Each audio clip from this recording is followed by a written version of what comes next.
ELAYANGUDI MARANAR. Chola kingdom was well known for its fertility and agriculture. ELAYANGUDI was a small village in this kingdom, and MARANAR was the headman of this fertile village. He was known for the exemplary hospitality that he always extended to the devotees of Lord Shiva, and for that matter, to all his guests. He would go to the doorstep to welcome them with smiling face, folded hands, and soothing words. He and his wife would then feed them with undi nalu vidathil aaru suvai thirathinil, the customary 4 dishes made to 6 different tastes. MARANAR continued to soak his guests with such surprising hospitality, for he was quite rich. But what would he do if his situation changed from plenty to poverty? Shiva pretty well knew MARANAR would still continue his hospitality at any cost. But how would the people at large know?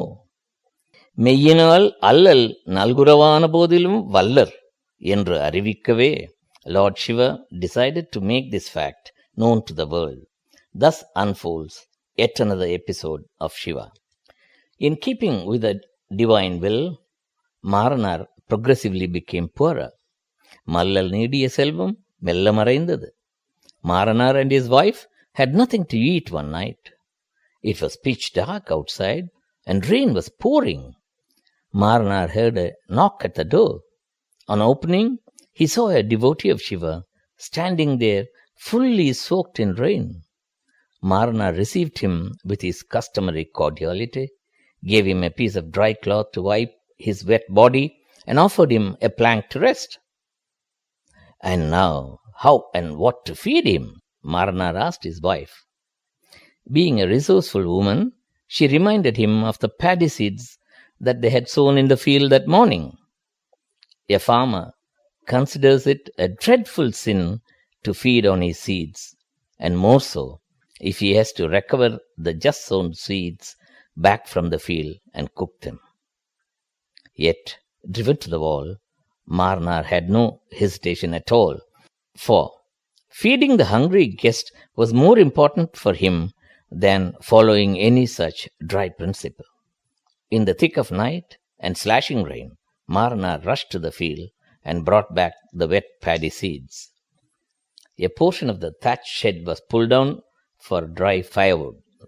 Sprouting greens in the backyard were plucked out. The skillful hands of his wife turned the wet seeds into cooked rice and the sprouted greens into different side dishes. The meal was thus made ready. MARANAR went to wake up the resting Sivanidiyar, only to see on the spot a rising stem of blinding light. MARANAR and his wife stood shell-shocked. Right then, they heard the divine voice say, "Anbar பூசை அளித்த நீ அணங்கினொடும் என்பெரும் உலகம் எய்து." My beloved devotee, come to my abode and enjoy the fruits of your hospitality.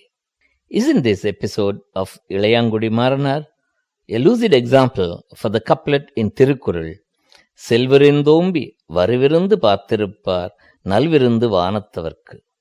One who is awaiting a new guest after attending on the departing guest is a welcome guest to those in heaven.